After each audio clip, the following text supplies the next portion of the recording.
Hello everyone. एक बार फटाफट से जो क्लास को देख रहे हो फटाफट से इसको शेयर कर दीजिए। उसके बाद हम सेशन को आगे बढ़ाते हैं।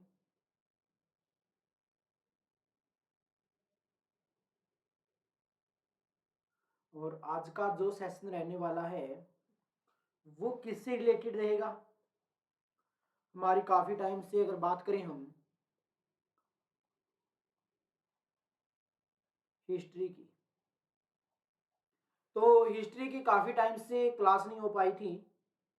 और लास्ट क्लास में अगर हम बात करें तो हमने चर्चा की थी किस पे, महावीर जैन के बारे में, यानी कि जैन धर्म के बारे में हमने पढ़ा था।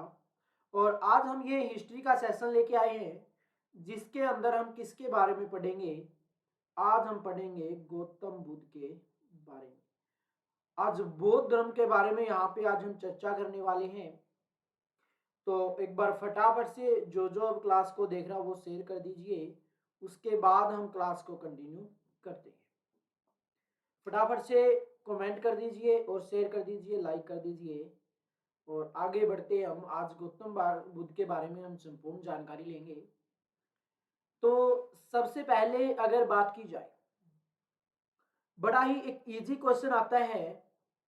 क्वेश्चन कौन सा है देख लीजिए। बौद्ध धर्म के संस्थापक, क्वेश्चन क्या है, बौद्ध धर्म के संस्थापक से रिलेटेड एक क्वेश्चन आता है कि जो बौद्ध धर्म के संस्थापक थे वो कौन थे।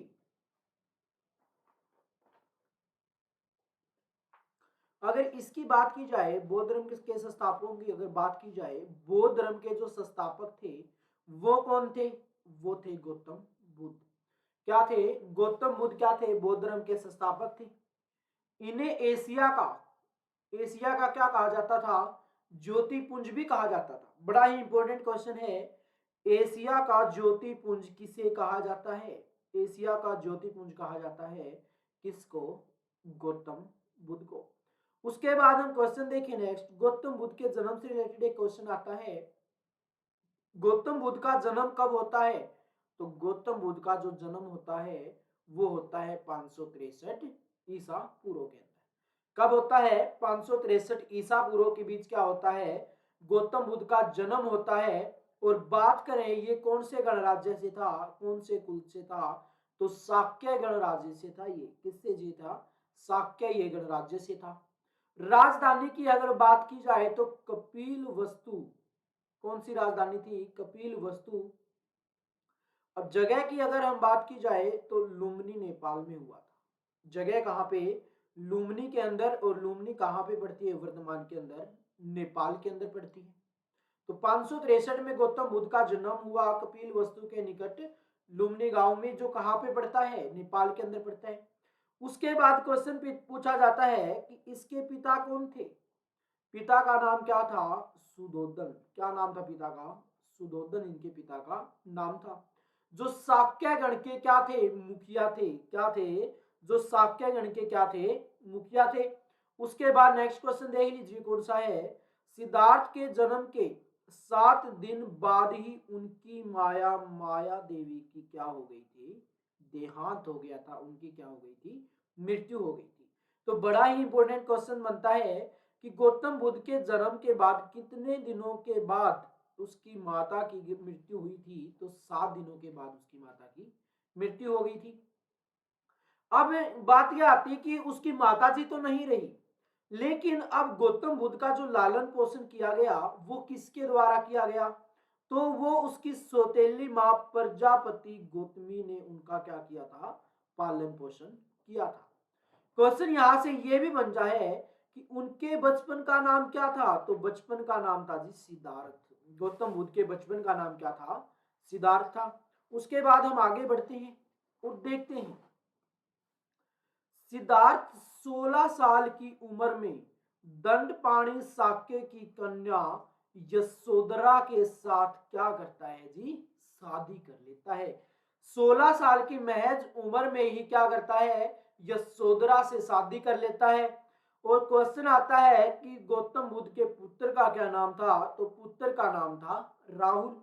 बात करें हम सिद्धार्थ जब कपिल वस्तु की सैर के लिए निकले तो उन्हें 4 दर्शनों को देखा था। सिद्धार्थ है जो जो बचपन का नाम है गौतम बुद्ध का, ये क्या करते हैं, शाम के टाइम पे शहर के लिए निकलते हैं, भ्रमण के लिए निकलते हैं और ये 4 चीजें देखते हैं। कौन कौन से? एक बूढ़े व्यक्ति को ये देखते हैं, एक बीमार व्यक्ति को देखते हैं और एक शव को देखते हैं और एक सन्यासी को देखते हैं। जब इन्होंने इनको देखा तो बूढ़े व्यक्ति को जैसे ही देखा तो इसके माइंड में आता है कि एक दिन बूढ़ा तो क्या है, सबको होना है, एक दिन सबको क्या होना है, बीमार होना है, एक दिन सबको क्या है, मरना है। और एक ये साधु संत यानी कि सन्यासी को देखते हैं, इससे बड़े ही ये विचलित हो जाते हैं और विचलित होके अब इन्होंने योजना बनाई कि मैं जो मोह माया है, घर बार है, वो सारा त्याग के अब क्या करूंगा, मैं एक सन्यासी बनूंगा, मैं क्या करूंगा, धर्म की राह पर चलना स्टार्ट करूंगा। तो 4 दर्शन देखे, इनसे इनको देखने के बाद इसका क्या होता है, मन विचलित होता है और ये चाहता है कि मैं सारे जो ऐसो आराम है उनको त्याग दूं। उसके बाद आगे बढ़ते हैं, नेक्स्ट क्वेश्चन देखते हैं कौन सा है। बड़ा ही इंपॉर्टेंट क्वेश्चन है। सांसारिक समस्याओं से दुखी होकर सिद्धार्थ ने 29 साल की आयु में अपने घर का क्या कर दिया था, त्याग कर दिया था।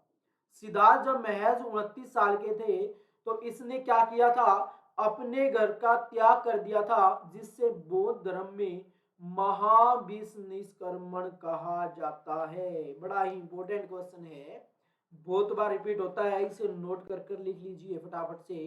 जो लाइव हो अपनी नोटबुक और पेन उठा लीजिए, साथ के साथ इन चीजों को क्या करते रहो, नोट करते चलो।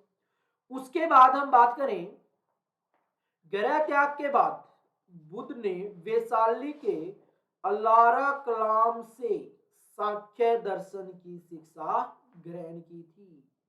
किससे ग्रहण की थी शिक्षा इसने? अलार कलाम से क्या की थी, सांख्य दर्शन की शिक्षा ग्रहण की थी। जो अलार कलाम सिद्धार्थ के प्रथम गुरु थे। अगर क्वेश्चन पूछा जाए गौतम बुद्ध के प्रथम गुरु कौन थे, अलार कलाम क्या थे, इनके प्रथम गुरु थे।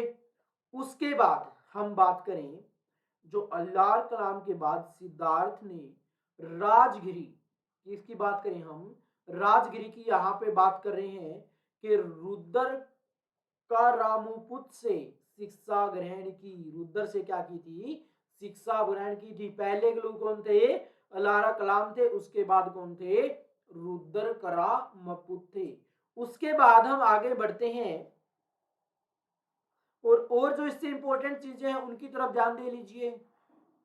उरुवेला में सिद्धार्थ, कौन सा क्वेश्चन बनता है यहाँ पे, उरुवेला में सिद्धार्थ को कौंडिन्य वस्पा, बादिया महानामा और अससांगी नाम के 5 साधक मिले थे। क्या मिले थे, अससांगी नाम के 5 साधक मिले थे। उसके बाद हम आगे बढ़ते हैं और नेक्स्ट क्वेश्चन देखें कौन सा है। बिना अन्न, किसकी बात करें हम, बिना अन्न जल ग्रहण किए 6 साल की कठिन तपस्या के बाद 35 साल की आयु में वैशाख की पूर्णिमा की रात निर्जना नदी के किनारे पीपल के पेड़ के नीचे सिद्धार्थ को क्या हुआ था, ज्ञान प्राप्त हुआ था। अब बड़ा ही इंपॉर्टेंट क्वेश्चन बनता है, बिना अन्न जल ग्रहण किए, बिना कुछ खाए पिए 6 साल की कठिन तपस्या के बाद 35 साल की आयु में क्या होती है, ज्ञान की प्राप्ति होती है। किस दिन हुई, वैशाख की पूर्णिमा की रात। किसकी, वैशाख की पूर्णिमा की रात थी। उस दिन 45 साल की महज उम्र में ये क्या करते हैं, ज्ञान को प्राप्त कर लेते हैं। क्वेश्चन पूछा जाता है कौन सी नदी के किनारे, क्वेश्चन क्या पूछा जाता है, कौन सी नदी के किनारे इसको ज्ञान की प्राप्ति हुई थी, तो निर्जना नदी के किनारे। पेड़ पूछा जाए कौन से पेड़ के नीचे, तो पीपल के पेड़ के नीचे क्या हुई थी, सिद्धार्थ को ज्ञान की प्राप्ति हुई थी। उसके बाद नेक्स्ट क्वेश्चन हम देखें, ज्ञान प्राप्ति के बाद सिद्धार्थ बुद्ध के नाम से जाना जाने लगा। जब जैसे ही सिद्धार्थ को क्या हुआ, ज्ञान की प्राप्ति हुई, उसके बाद इसको किस नाम से जानते हैं हम, गौतम बुद्ध के नाम से इसको जाना गया। जिस जगह उन्हें ज्ञान प्राप्त हुआ उसे बोध गया के नाम से जाना जाता है। जिस जगह पे सिद्धार्थ को ज्ञान की प्राप्ति हुई थी 35 साल की उम्र में, निर्जना नदी पीपल पेड़ के किनारे, उस जगह को क्या कहा जाता है? बोध गया के नाम से उस जगह को जाना जाता है। बड़ा ही इंपॉर्टेंट क्वेश्चन था, तो फटाफट से इसकी तरफ ध्यान दे लीजिए। बहुत सारे यहां से क्वेश्चन बनेंगे। बोध गया कहां पे है? बोध गया बिहार के अंदर है। कहां पे ज्ञान की प्राप्ति कहां पे हुई? निर्जना नदी के किनारे पीपल के पेड़ के वृक्ष के नीचे। उसके बाद बात की जाए, वैशाख पूर्णिमा के दिन की रात को हुई थी। महज 35 साल की आयु में, कितनी साल की तपस्या के बाद? 6 साल की तपस्या के बाद। कब घर से निकलने थे? महज 29 साल की उम्र में ये घर से निकल गए थे। किसको देखकर ये प्रभावित होती हैं? किसको देखकर इनका मन विचलित होता है? अगर इसकी बात की जाए तो ये एक बूढ़े व्यक्ति को देखते हैं, एक शव को देखते हैं, एक सन्यासी को देखते हैं और एक मर्द व्यक्ति को ये देखते हैं। तो एक बुजुर्ग व्यक्ति देखा इन्होंने, एक शव देखा, एक बीमार देखा और एक सन्यासी देखा। उनको देखते ही क्या हो जाता है? इनका मन विचलित हो जाता है। उसके बाद हम आगे बढ़ते हैं और नेक्स्ट क्वेश्चन की तरफ अगर ध्यान दें तो फटाफट से ध्यान दे लीजिए, अगले वाला क्वेश्चन क्या निकलता है। बुद्ध ने अपना पहला उपदेश, बड़ा इंपॉर्टेंट क्वेश्चन है जी। बुद्ध ने अपना पहला उपदेश, क्वेश्चन क्या है? बुद्ध ने अपना पहला उपदेश कहां पे दिया? सारनाथ में दिया जी। बुद्ध ने अपना पहला उपदेश कहां पे दिया था? सारनाथ में दिया, जिसे बौद्ध ग्रंथों में धर्म चक्र परिवर्तन कहा जाता है। जिसे बौद्ध ग्रंथों में क्या कहा जाता है? धर्म चक्र परिवर्तन कहा जाता है। उसके बाद बुद्ध ने अपने उपदेश कौशल कौसंबी और वैशाली राज्य के पाली भाषा में दिए। क्वेश्चन ये भी बन जाता है कि बुद्ध ने अपने जो उपदेश दिए थे वो किस भाषा में दिए? तो पाली भाषा में दिए। कौशल कौसंबी और वैशाली राज्य के अंदर दिए। उसके बाद नेक्स्ट क्वेश्चन देख लीजिए कौन सा यहां से बनेगा। बुद्ध ने अपने सर्वाधिक उपदेश कौशल देश की राजधानी श्रीवस्ती में दिए थे। कौन से में? कौशल प्रदेश के अंदर क्या दिए थे? सबसे ज्यादा उपदेश दिए। उनके बाद नेक्स्ट क्वेश्चन हम देखें, इनके प्रमुख अनुयायी शासक कौन थे? गौतम बुद्ध के प्रथम अनुयायी कौन थे? भीमसार थे, प्रसेनजीत थे और उदयान थे, जिसको उदयान भी बोलते हैं। उसके बाद हम आगे बढ़ते हैं और नेक्स्ट क्वेश्चन देखें कौन सा है। अब ये क्वेश्चन आता है, बुद्ध की मृत्यु, गौतम बुद्ध की मृत्यु कब हुई? 80 साल की उम्र में कुशीनारा में चुनंद द्वारा अर्पित भोजन करने के बाद हो गई थी। क्वेश्चन बड़ा ही इंपॉर्टेंट बनता है कि जो महात्मा बुद्ध थे, जिसका बचपन का नाम सिद्धार्थ था, उनका जन्म कब होता है? 563 ईसा पूर्व में होता है। मृत्यु कब होती है? 483 ईसा पूर्व में, महज 80 साल की उम्र में कुशीनारा के अंदर क्या हो जाती है? इनकी मृत्यु हो जाती है। और बौद्ध धर्म में इसे क्या कहा जाता है? बौद्ध धर्म में इसे क्या कहा जाता है? तो इसे कहा जाता है महापरिनिर्वाण। क्या कहा जाता है जी? महापरिनिर्वाण इसको कहा जाता है। उसके बाद नेक्स्ट क्वेश्चन की अगर हम बात करें, मल्लों ने बेहद सम्मानपूर्वक, मल्लों ने बेहद सम्मानपूर्वक बुद्ध की अंत्येष्टि संस्कार किया। क्या किया था? बड़े ही सम्मान पूर्वक गौतम बुद्ध का क्या किया गया था? अंतिम संस्कार किया गया था। किसके द्वारा किया गया अगर पूछा जाए तो ये किया गया था जी मल्लों के द्वारा। उसके बाद नेक्स्ट क्वेश्चन देख लीजिए कौन सा है। एक अनुश्रुति के अनुसार, एक अनुसार मृत्यु के बाद बुद्ध के शरीर के अवशेषों को 8 भागों में बांटकर उन पर 8 स्तूपों का निर्माण कराया गया है।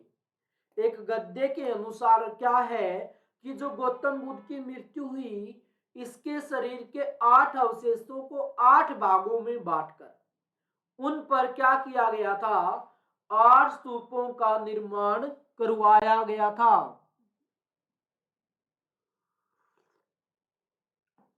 बड़ा इंपॉर्टेंट क्वेश्चन था। इसके बाद हम आगे बढ़ते हैं। बुद्ध के जन्म और मृत्यु, क्वेश्चन क्या है, बुद्ध के जन्म और मृत्यु की तिथि को चीनी परंपरा के कैंटोन अभिलेख के आधार पर निश्चित किया गया है।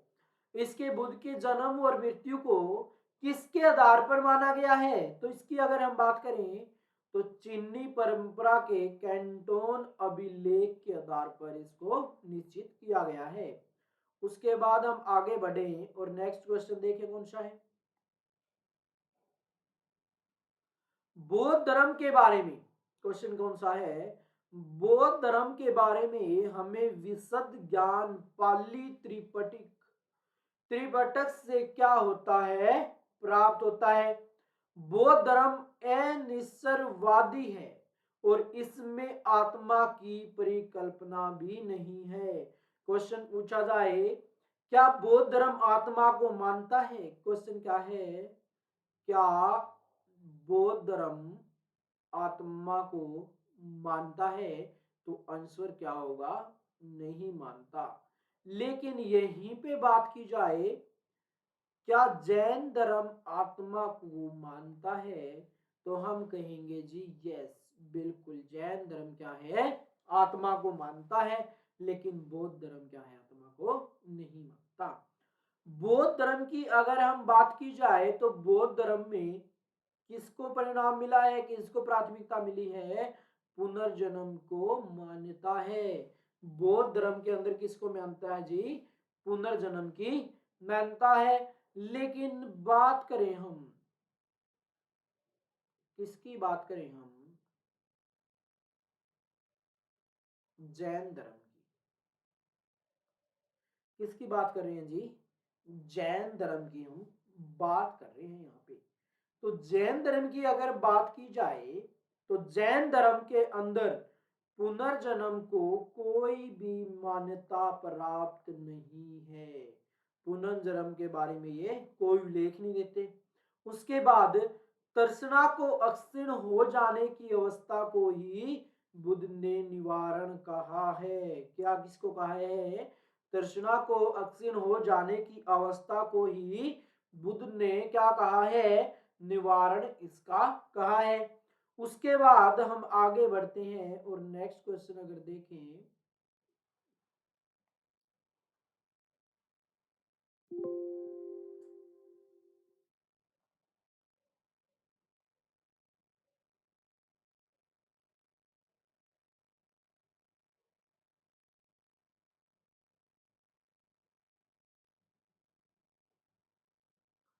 उसके बाद हम आगे बढ़ते हैं, बुद्ध के अनुयायी, क्वेश्चन क्या है,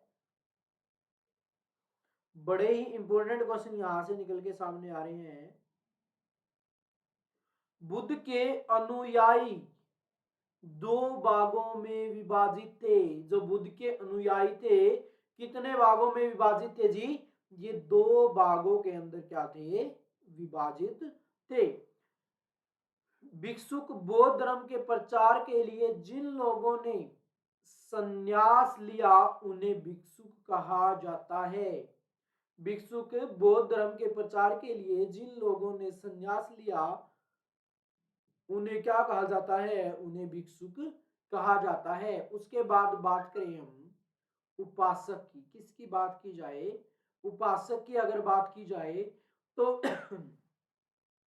गृहस्थ जीवन व्यतीत करते हुए, गृहस्थ जीवन व्यतीत करते हुए बौद्ध धर्म अपनाने वालों को उपासक कहा जाता था।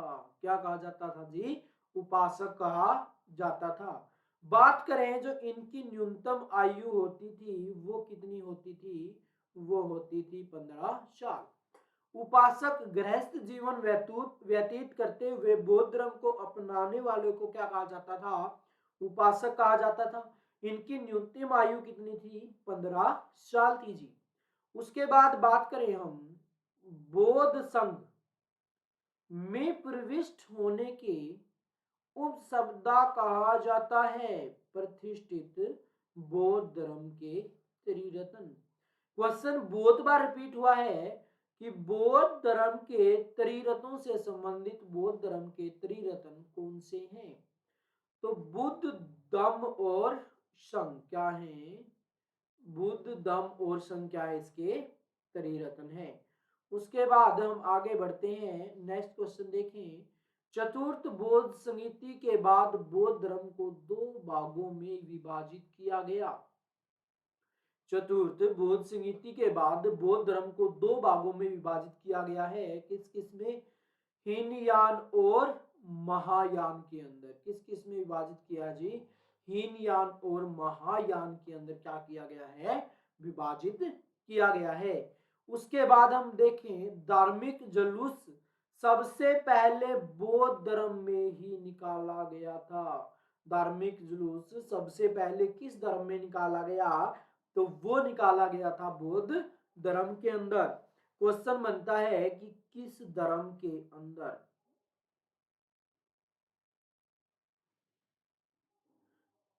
किस धर्म के अंदर अगर बात की जाए तो बौद्ध धर्म का जुलूस निकला है। तो इसकी अगर हम बात की जाए तो किसके अंदर निकला है जी? बौद्ध धर्म को। किसके? बौद्ध धर्म के अंदर। बात की जाए जी बौद्ध धर्म के संस्थापक कौन थे? गौतम बुद्ध, जिनका जन्म कब हुआ जी? 563 ईसा पूर्व में। मृत्यु कब हुई जी? 483 ईसा पूर्व में। बौद्ध धर्म का सबसे पवित्र त्योहार वैशाख पूर्णिमा। बौद्ध धर्म का सबसे पवित्र त्योहार कौन सा था? वैशाख पूर्णिमा है, जिसे बुद्ध पूर्णिमा कहा जाता है। जिसे क्या कहा जाता है जी?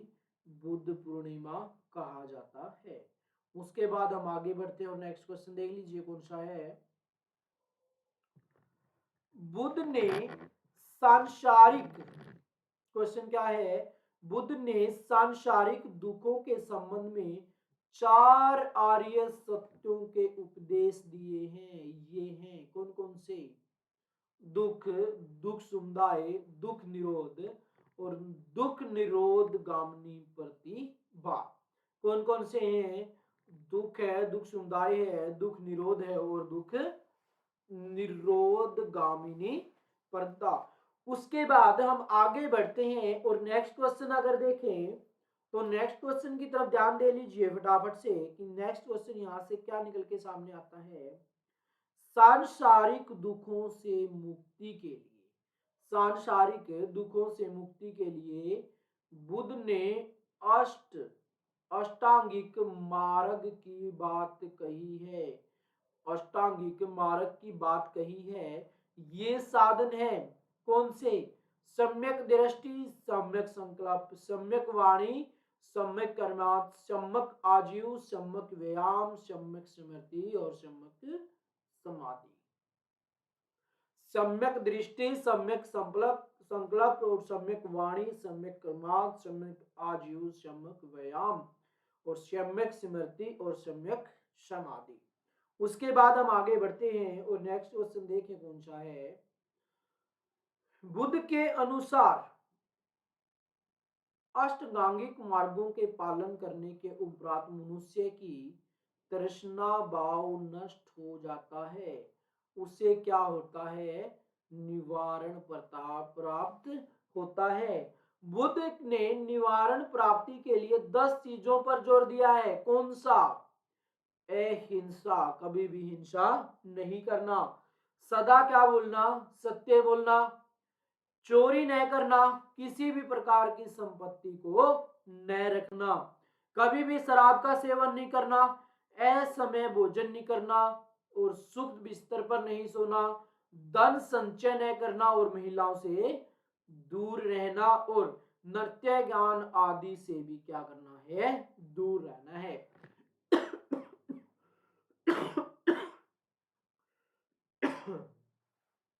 अगर बात की जाए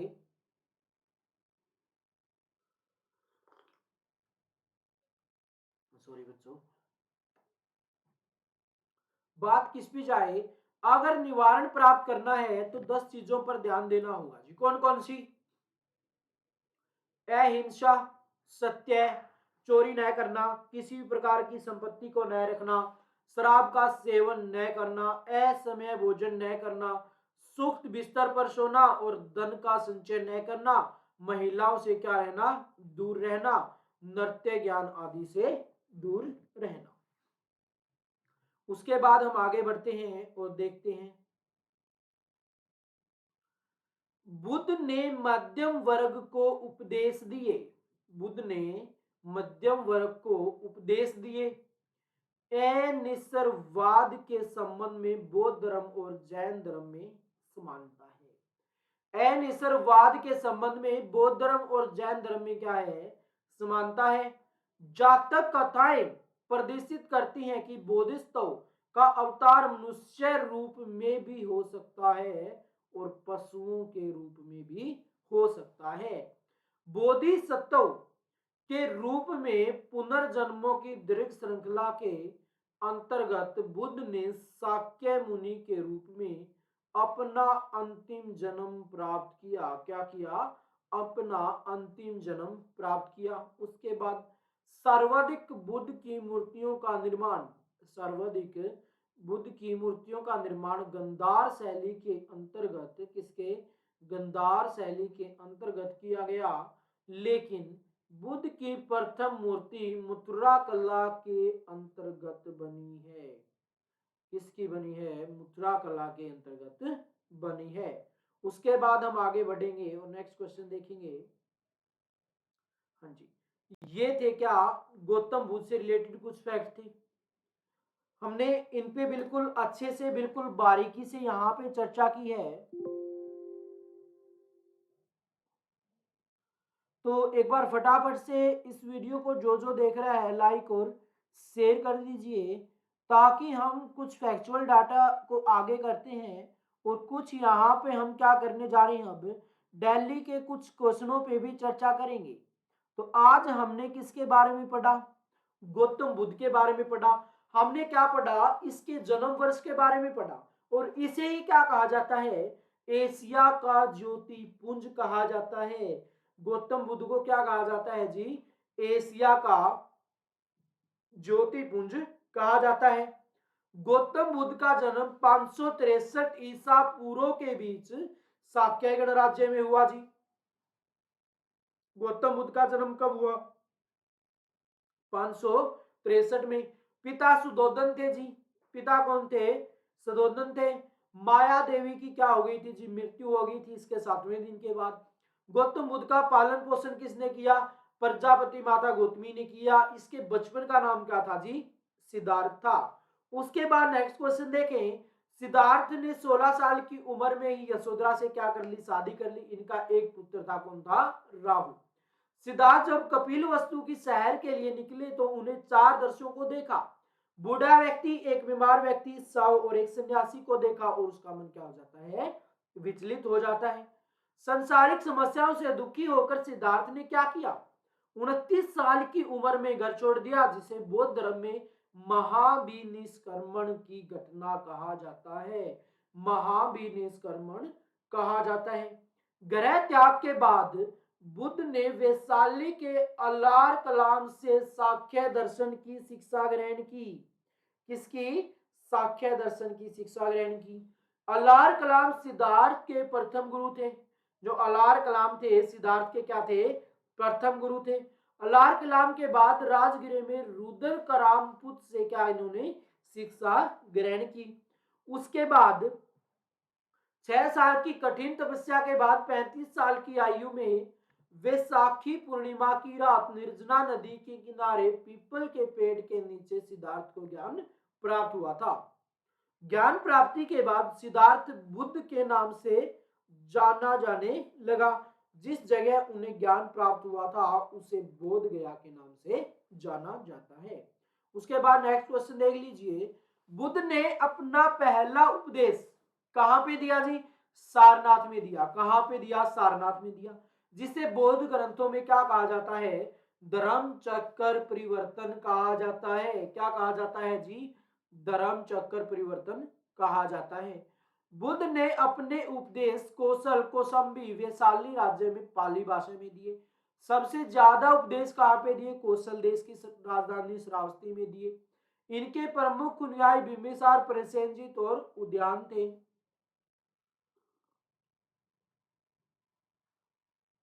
उसके बाद बुद्ध की मृत्यु 80 साल की उम्र में कुशीनारा में चुंद द्वारा अर्पित भोजन करने के बाद हो गई थी, जिसे बौद्ध धर्म में महापरिनिर्वाण कहा जाता है।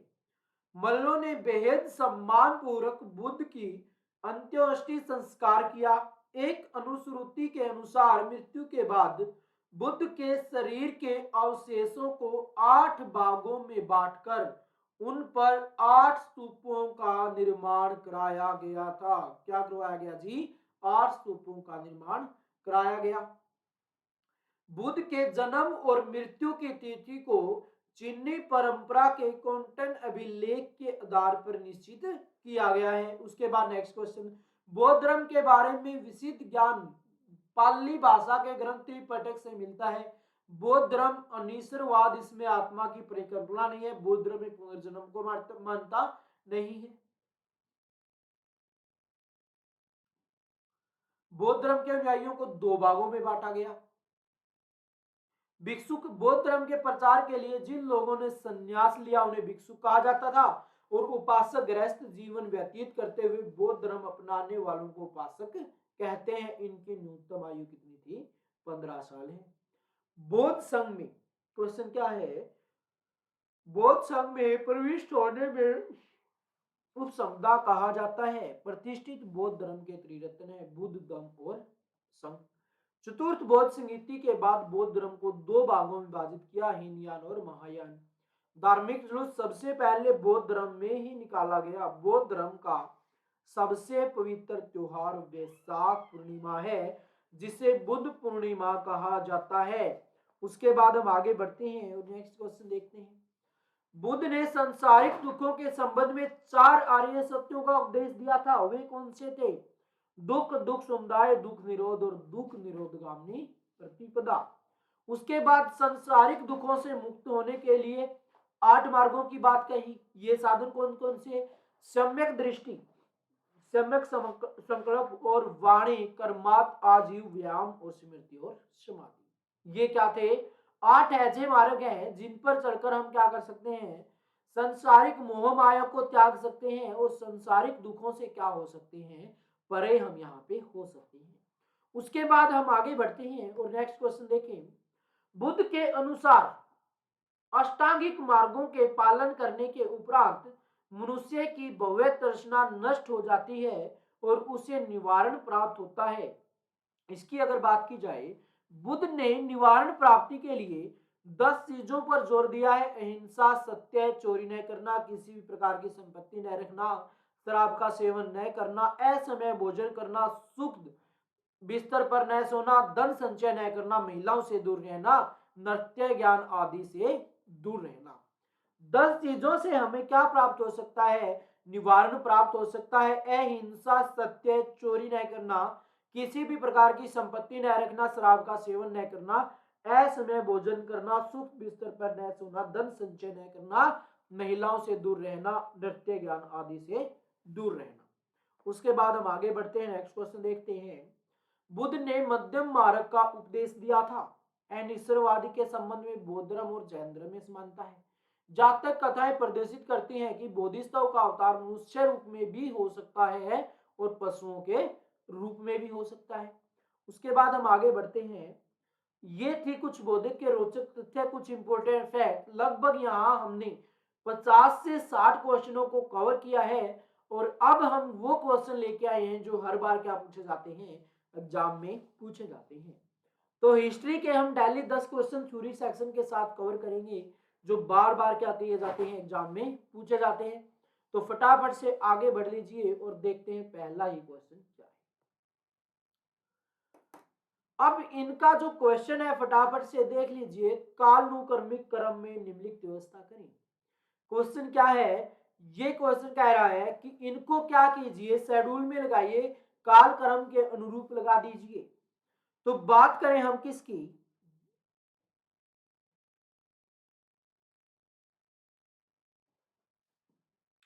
तो बात करते हैं हम सबसे पहले किसकी बात करते हैं जी, तुगलक वंश की।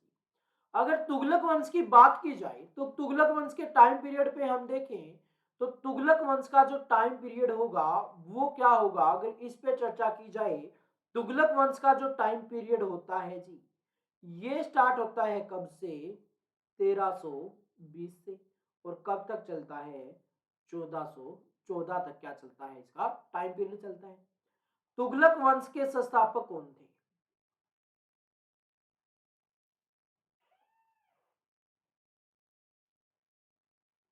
गयासुद्दीन तुगलक थे जी। कौन थे, गयासुद्दीन तुगलक थे। उसके बाद क्वेश्चन है लोधी वंश। लोधी वंश के जो टाइम पीरियड था वो क्या था, 1451 से लेकर 1526। क्या था, 1451 से 1526। संस्थापक की अगर बात की जाए तो संस्थापक कौन है जी, बहलोल लोधी। कौन है संस्थापक के, बहलोल लोधी क्या है इसके संस्थापक हैं। बात करें सैयद वंश की जी, सैयद वंश का जो टाइम पीरियड है वो 1400 लेकर 1451 तक है जी। संस्थापक कौन है इसके, संस्थापक हैं खिजर खां। उसके बाद आता है इलबरी तुर्क। क्या आता है, इलबरी तुर्क आता है जी।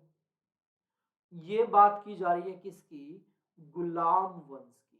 गुलाम वंश का जो टाइम पीरियड रहेगा वो क्या रहने वाला है जी, 1206 से 1290। इलबरी वंश या गुलाम वंश या इसी को क्या बोला जाता है, मामलुक वंश। इसको ही क्या बोला जाता है, मामलुक वंश बोला जाता है। बात करें हम यहाँ पे खिलजी की, खिलजी का जो टाइम पीरियड है वो है 1290 से लेकर 1320 तक का टाइम पीरियड। क्या टाइम पीरियड है जी, 1290 से लेकर 1320 तक का टाइम पीरियड। इसके संस्थापक कौन है, इसके संस्थापक हैं जी जलालुद्दीन खिलजी। कौन है इसके संस्थापक, जलालुद्दीन खिलजी। अब अगर इसको कालक्रम के अनुसार लगाया जाए तो पहले कौन सा वंश आएगा जी, गुलाम वंश आएगा। और गुलाम वंश कौन से नंबर पे है, 4th नंबर पर है। उसके बाद क्या आएगा जी, खिलजी वंश आएगा जी। और खिलजी वंश की अगर बात की जाए तो कौन से नंबर पे है, 5वें नंबर पे है। उसके बाद क्या आता है जी, उसके बाद आता है तुगलक वंश। कौन सा आता है, तुगलक वंश आता है जी। और तुगलक वंश की अगर बात की जाए तो कौन से नंबर पर है, पहले नंबर पे है।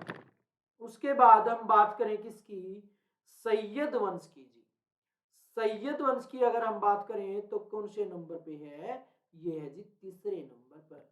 और फिर बनता है लोधी वंश, कौन से नंबर पर, 2रे नंबर पर। 4 5 1 3 2 फटाफट से देख लीजिए। ऑप्शन नंबर 4 क्या है इसका करेक्ट है। क्वेश्चन क्या बनता है, दिल्ली सल्तनत का संस्थापक कौन है, कुतुबुद्दीन ऐबक। किस वंश के साथ गद्दी पे बैठता है, तो गुलाम वंश के नाम से गद्दी पे बैठता है। कब, 1206 में। और कब तक शासन करता है, 1210 तक। दिल्ली सल्तनत का टाइम पीरियड क्या है, 1206 से लेकर 1526 तक। पहला गुलाम फिर खिलजी फिर लोधी, पहला गुलाम फिर खिलजी और उसके बाद तुगलक फिर सैयद और फिर लोधी। दिल्ली सल्तनत का पहला संस्थापक कौन है, कुतुबुद्दीन ऐबक है। दिल्ली सल्तनत का आखिरी संस्थापक कौन है? ओ सॉरी, आखिरी शासक कौन है? बहलोल लोदी, ओ सॉरी इब्राहिम लोदी है। लोदी वंश का संस्थापक कौन है? बहलोल लोदी है। अब इब्राहिम लोदी से एक बड़ा ही इंपोर्टेंट क्वेश्चन आता है। इब्राहिम लोदी के टाइम पर ही एक युद्ध हुआ था। कौन सा युद्ध हुआ था जी? 1526 का। किस नाम से यह विख्यात है? पानीपत का प्रथम युद्ध। कौन सा युद्ध? पानीपत का प्रथम युद्ध कब हुआ जी? 1526 में हुआ। किस किसके बीच ये युद्ध हुआ था? बाबर और इब्राहिम लोदी के बीच हुआ था जी। किस किस के बीच हुआ?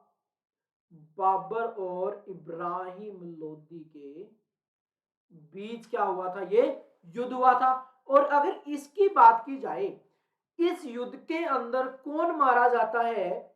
इस युद्ध के अंदर इब्राहिम लोदी मारा जाता है, पराजित हो जाता है।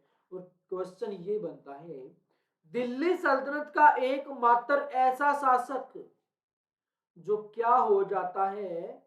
युद्ध स्थल में मारा जाता है। दिल्ली सल्तनत का एकमात्र ऐसा शासक जो युद्ध स्थल में मारा जाता है, कौन सा है? वो है जी इब्राहिम लोदी। कौन सा शासक है? इब्राहिम लोदी है, जो युद्ध स्थल पे क्या हो जाता है? मारा जाता है। कब? पानीपत के प्रथम युद्ध में 1526 में।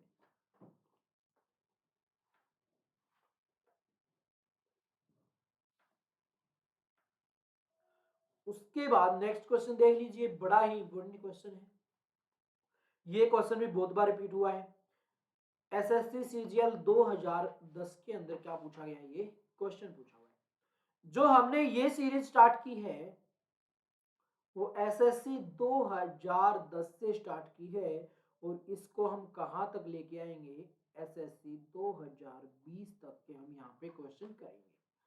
अब बात कर लेते हैं the servants of India society के संस्थापक कौन है? The servants of India society के संस्थापक कौन है? अगर इसकी बात की जाए तो कौन है? विपिन चंद्र पाल है। कौन है? विपिन चंद्र पाल है। उसके बाद फटाफट से नेक्स्ट क्वेश्चन देख लीजिए, कौन सा है? महात्मा गांधी किसके लेखन से गहराई से प्रभावित थे? महात्मा गांधी किससे प्रभावित हुए थे? लियो टोल्स्टॉय से। किससे? लियो टोल्स्टॉय से क्या हुए थे? ये प्रभावित हुए थे। एसएससी सीजीएल 2010 के अंदर ये क्वेश्चन पूछा गया है। महात्मा गांधी की अगर हम बात करें तो उपाधि मिली हुई थी कौन सी? केसरे हिंद की उपाधि। कौन सी उपाधि थी? केसरे हिंद की। महात्मा गांधी ने 3 आंदोलन स्टार्ट किए। सबसे पहले कौन सा? असहयोग आंदोलन। कौन सा आंदोलन था? असहयोग आंदोलन था जी। उसके बाद कौन सा था? सविनय अवज्ञा आंदोलन। और उसके बाद कौन सा था? भारत छोड़ो आंदोलन, जिसमें गांधी जी ने एक नारा दिया था। कौन सा? करो या मरो का नारा। तो 3 आंदोलन, असहयोग आंदोलन, सविनय अवज्ञा आंदोलन और भारत छोड़ो आंदोलन, जिसमें नारा दिया गया कौन सा? करो या मरो का नारा दिया गया था। उसके बाद फटाफट से हम आगे बढ़ते हैं और नेक्स्ट क्वेश्चन देखते हैं कौन सा है।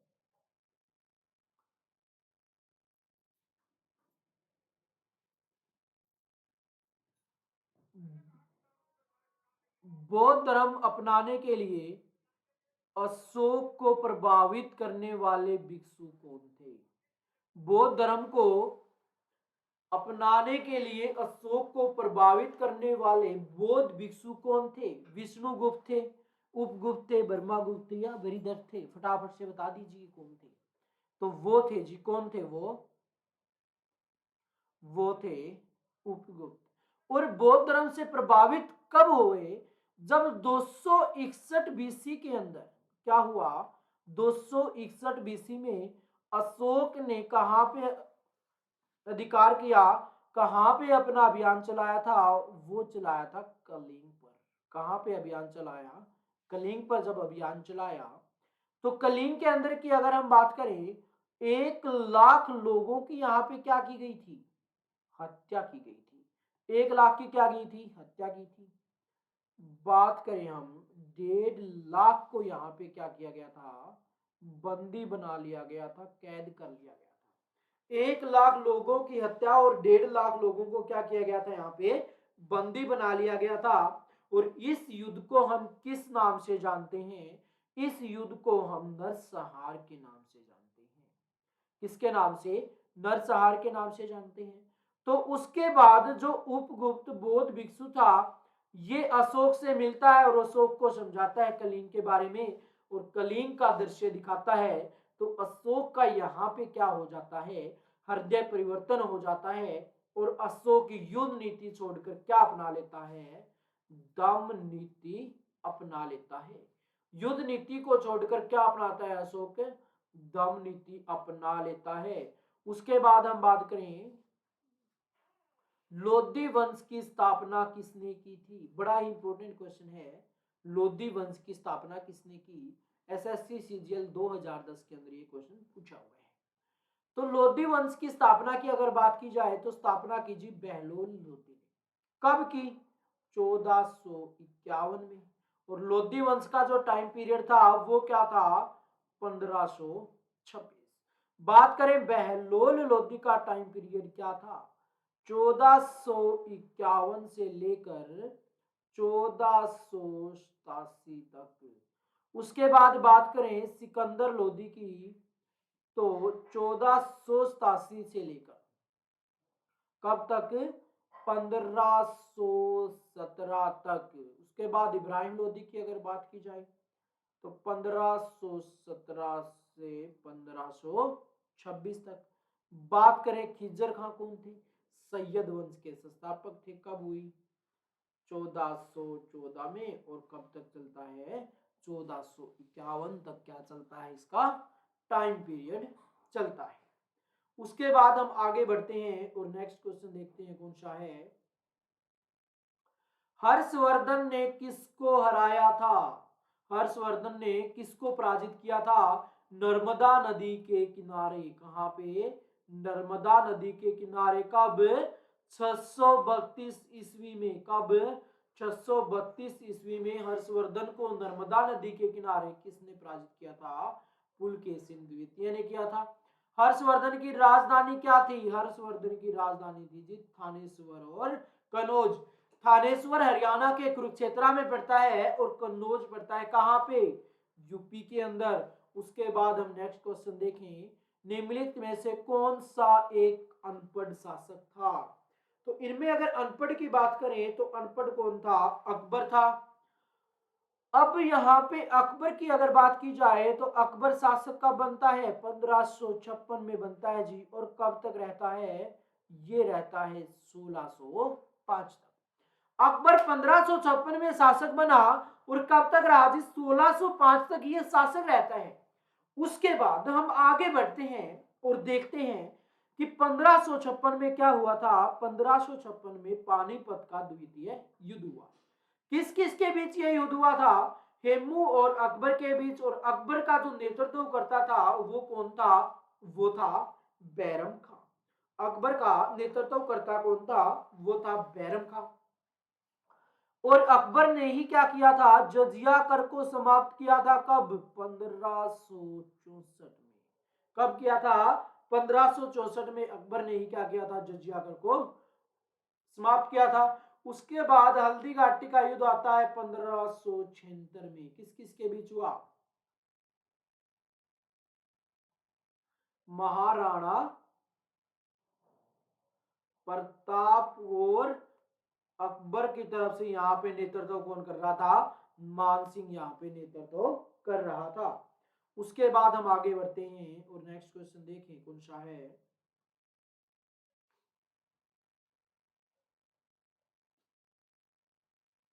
जो लैप्स संबंध था वो किस गवर्नर जनरल से है? तो इसकी अगर बात की जाए लैब संबंध की तो ये किससे संबंधित है जी? लॉर्ड डलहौजी से। हड़प नीति के बारे में यहाँ पूछा जा रहा है तो हड़प नीति में कौन थे? लॉर्ड डलहौजी थे जी। कौन थे? लॉर्ड डलहौजी थे। यहाँ पे लॉर्ड कर्जन से भी एक क्वेश्चन आता है। लॉर्ड कर्जन ने क्या किया था, 1905 के अंदर बंगाल विभाजन किया था। और लॉर्ड कर्जन को ही क्या माना जाता है, राष्ट्रवाद का उत्प्रेरक माना जाता है। चंद्रगुप्त मौर्य के दरबार में भेजे गए यूनानी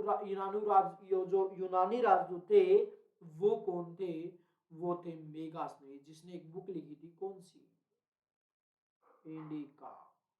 कौन सी बुक लिखी जी, इंडिका नामक एक बुक लिखी गई थी, किसके द्वारा, मेगास्थनीज के द्वारा। उसके बाद उन यूरोपीय शक्ति को पहचाने जिनमें से शिवाजी तोप और गोला बारूद प्राप्त किया था, जिनसे क्या किया था, शिवाजी ने तोप और गोले बारूद प्राप्त किए थे। तो वो यूरोपियन कंपनी कौन सी थी, अगर बात करें तो वो थे जी पुर्तगाली। पुर्तगाली भारत कब आते हैं, 1498 में आते हैं सबसे पहले, और सबसे बाद में जाते हैं कौन, 1961 में। सबसे पहले भारत को ना था जी वास्को डिगामा, जिसको हम वास्को बोलते हैं। वास्को क्या आया था, भारत में आया था। वास्को भारत में कितनी बार आया जी, 3 बार आया। कब कब, 1498 में आया, 1502 में आया और 1524 में आया। जैसे ही 1524 में आता है, वास्को डिगामा की क्या हो जाती, भारत में मृत्यु हो जाती है। और एग्जामिनर आपसे क्वेश्चन पूछता है कि इसकी कब्र कहाँ पे है, तो कब्र कहाँ पे है वास्को डिगामा की, पुर्तगाल के अंदर क्या है, इसकी कब्र है। तो आज के ये 10 इंपॉर्टेंट क्वेश्चन थे जिन पे हमने चर्चा की है। सबसे पहले व्यवस्थित क्रम में लगाना था, तो कौन कौन से आएंगे फटाफट से बता दीजिए। गुलाम वंश आता है, खिलजी वंश आता है, उसके बाद तुगलक आता है, फिर सैयद आता है और फिर लोधी आता है। उसके बाद बिपिन चंद्र पाल ने the servant of Indian society की स्थापना की थी। उसके बाद नेक्स्ट क्वेश्चन देख लीजिए, महात्मा गांधी किस लेखक से गहराई से प्रभावित थे, लियो टोल्स्टॉय से। उसके बाद नेक्स्ट क्वेश्चन देख लीजिए, बौद्ध धर्म अपनाने के लिए अशोक को प्रभावित करने वाले भिक्षु कौन थे, तो उपगुप्त लोधी वंश की स्थापना किसने की थी, तो इब्राहिम लोधी, सिकंदर लोधी और बहलोल लोधी। तो किसने की थी, बहलोल लोधी ने की थी। बहलोल के बाद उसका पुत्र सिकंदर, और सिकंदर के बाद उसका पुत्र इब्राहिम लोधी क्या बनता है, यहाँ पे शासक बनता है। उसके बाद हर्षवर्धन को किसने हरवाज, पुलकेशिन द्वितीय ने हर्षवर्धन को हरा दिया था, कब, 632 ईस्वी में। उसके बाद नेक्स्ट क्वेश्चन, निम्नलिखित में से कौन सा एक अनपढ़ शासक था, जहांगीर, शाहजहां, अकबर या औरंगजेब, तो कौन था, अकबर। उसके बाद डॉक्ट्रिन ऑफ लैप्स संधि किससे थी, लॉर्ड डलहौजी की। इसी को क्या हड़प नीति बोलते। चंद्रगुप्त मौर्य के दरबार में भेजा गया यूनानी कौन था, मेगास्थनीज। और बुक कौन सी थी इसकी, इंडिका। उसके बाद नेक्स्ट क्वेश्चन देख लीजिए कौन सा है, उन यूरोपीय शक्तियों को पहचाने जिनसे शिवाजी ने तोप और गोले बारूद प्राप्त किया था, तो किससे किया था, पुर्तगालियों से। पुर्तगाली भारत कब आए, 1498 में गए, कब, 1961 में। तो ये 10 क्वेश्चन और गौतम बुद्ध के बारे में हमने संपूर्ण जानकारी यहाँ पे प्राप्त की। अब इसकी अगर बात की जाए, इस सेशन की अगर हम बात करें, तो आज जो हुआ है हमारा, वो क्या क्या हुआ है, वो हुआ है जी हिस्ट्री। और हिस्ट्री के साथ 10 इंपॉर्टेंट क्वेश्चन जो कहां पे आए हुए हैं, एसएससी सीजीएल के अंदर पूछे गए हैं। किसके अंदर, एसएससी सीजीएल के अंदर पूछे गए हैं। कल भी हमारी हिस्ट्री पे ही क्लास रहेगी, 2 क्लास हमारी किस पे रहेंगी, पॉलिटी पे रहेंगी। 2 हिस्ट्री पे और 2 पॉलिटी पे हमारी क्लास रहने वाली है। और एनटीपीसी सॉल्यूशन हमारा क्या चल रहा है, साथ के साथ ये चल ही रहा है। तो आज के इस सेशन को यहीं पे हम ड्रॉप करते हैं। तो एक बार फटाफट से दोबारा से जो जो क्लास को देख रहा है वो उस क्लास को शेयर कर दीजिए। आज के सेशन के लिए यहीं पे हम ड्रॉप करते हैं। आज के लिए इतना ही, बाय बाय, गुड नाइट।